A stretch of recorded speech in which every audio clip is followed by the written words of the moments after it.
आज के online class में सभी बच्चों का हार्दिक स्वागत और अभिनंदन है। आज हम लेकर आए हैं कक्षा 9 में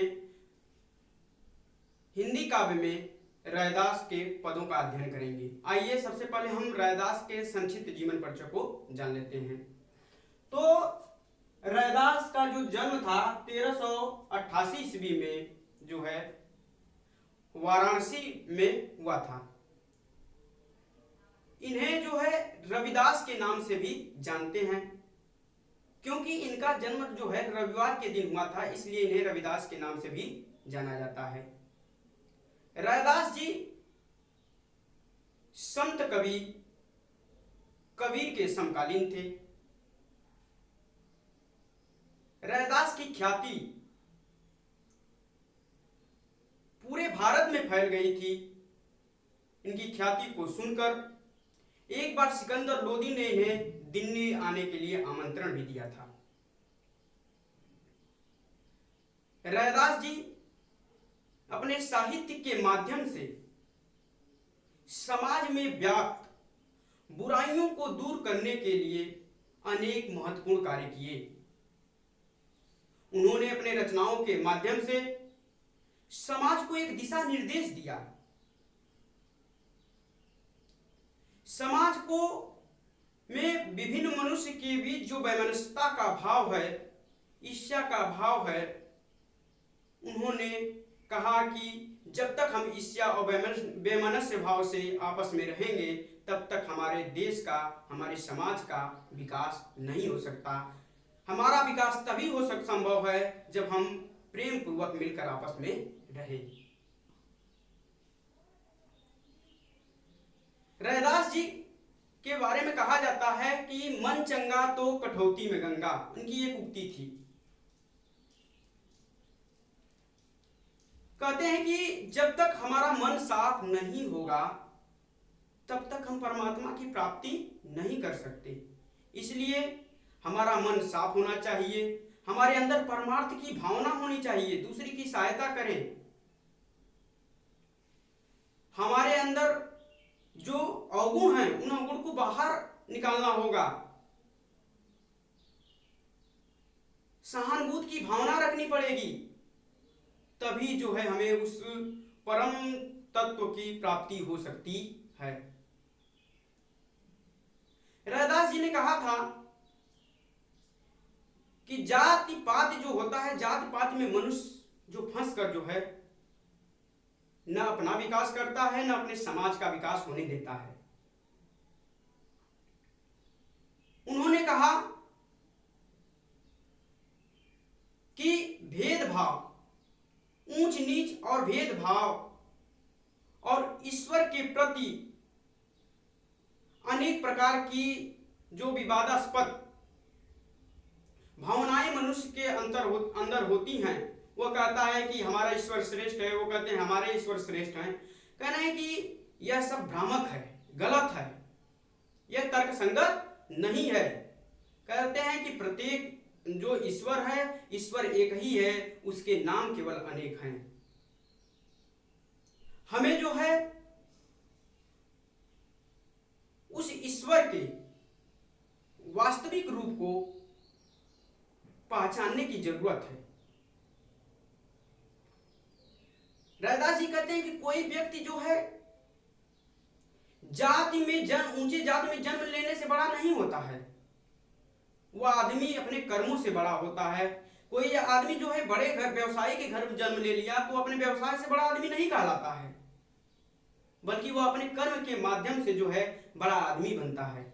जैसा वह कर्म करेगा वैसा ही समाज में उसका समादर होगा। रैदास जी ने कहा है कि जाति जाति में जात है जो केतन के पार, रैदास मनुष्य न जुड़ सकत जब तक जाति न जात। वह कहते हैं कि जब तक समाज में जाति व्यवस्था बनी रहेगी तब तक इस समाज का भला होने वाला नहीं है।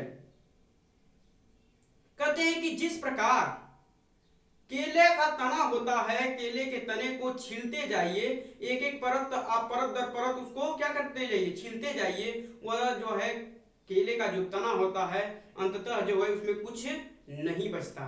यानी कि एक एक चीज करके वो अलग होता चला जाता है। हाँ, अंत में उसमें कुछ नहीं बचता। ठीक इसी प्रकार जो है मनुष्यों को जाति में बांट दिया गया। जिस प्रकार केले के छिलकों को हम अलग अलग करते हैं, वैसे मनुष्य को अलग अलग जातियों में बांट दिया गया। इस प्रकार हुआ क्या कि मानवता जो है, मानवता को ही हमने समाप्त कर दिया।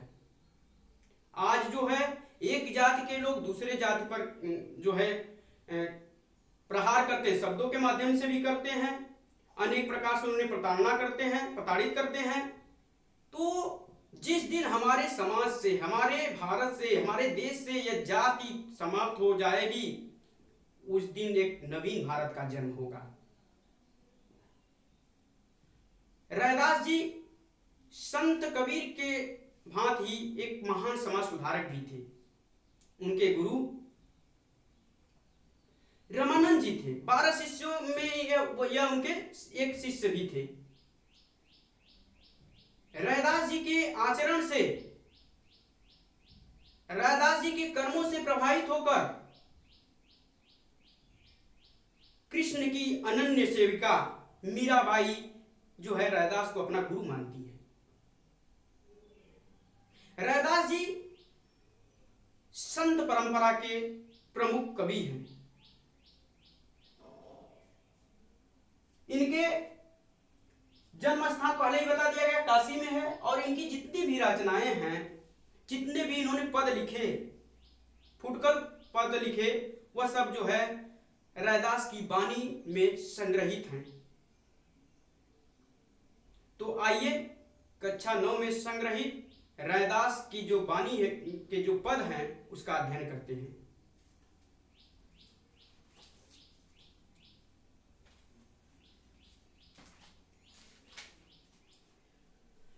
प्रभु जी तुम चंदन हम पानी, जो कविता का शीर्षक है। प्रभु जी तुम चंदन हम पानी, जाकी अंग अंग बास समानी। प्रभु जी तुम घन बन हम मोरा, जैसे चितवत चंद चकोरा। प्रभु जी तुम दीपक हम बाती, जाकी ज्योति बरे दिन राती। प्रभु जी तुम मोती हम धागा, जैसे सोना ही मिलत सुहागा। प्रभु जी तुम स्वामी हम दासा, ऐसी भक्ति करे रैदासा। प्रस्तुत जो पद है, इस पद में जो है कबीर दास जी अपनी भक्ति भावना को व्यक्त किया है। कबीर दास जी कहते हैं कि संसार में जितनी भी वस्तुएं हैं, जितनी भी वस्तु है, जितनी भी चीजें हैं, वह आपस में एक दूसरे से जुड़ी होती हैं। ठीक उसी प्रकार भक्त और भगवान भी एक दूसरे से जुड़े होते हैं। प्रभु जी तुम चंदन हम पानी, जाकी अंग अंग बास समानी। रैदास जी कहते हैं कि भक्त और भगवान चंदन की लकड़ी और पानी के सदृश होते हैं। जिस प्रकार चंदन की लकड़ी को पानी में डाल दिया जाता है तो उस चंदन की लकड़ी की सुगंध पूरे पानी में क्या करता है, फैल जाता है। ठीक उसी प्रकार जो है भगवान के जो भक्ति का जो सुगंध होता है, भक्त के मन पर, भक्त के मन में, हृदय में उसी प्रकार क्या होता है, फैल जाता है। और वह भक्त जो है सदैव जो है भगवान की भक्ति में रमा रहता है, लीन रहता है। प्रभु जी तुम घन बन हम मोरा, जैसे चितवत चंद चकोरा।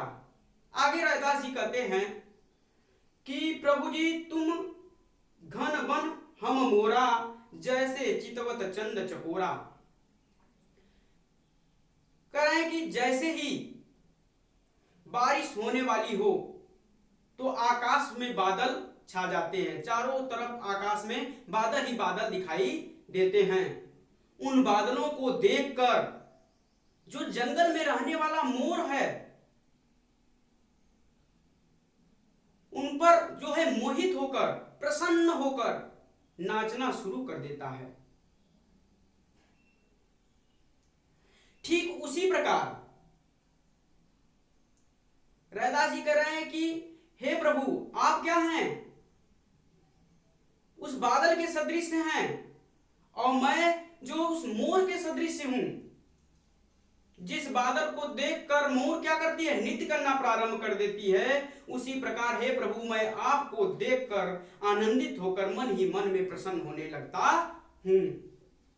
जैसे चितवत चंद चकोरा, करें कि जिस प्रकार चकोर पक्षी जो होता है चांद को देखकर प्रसन्न होता है, उसी प्रकार मैं आपको देखकर प्रसन्न होता रहता हूं। प्रभु जी तुम दीपक हम बाती, जाकी ज्योत बरे दिन राती।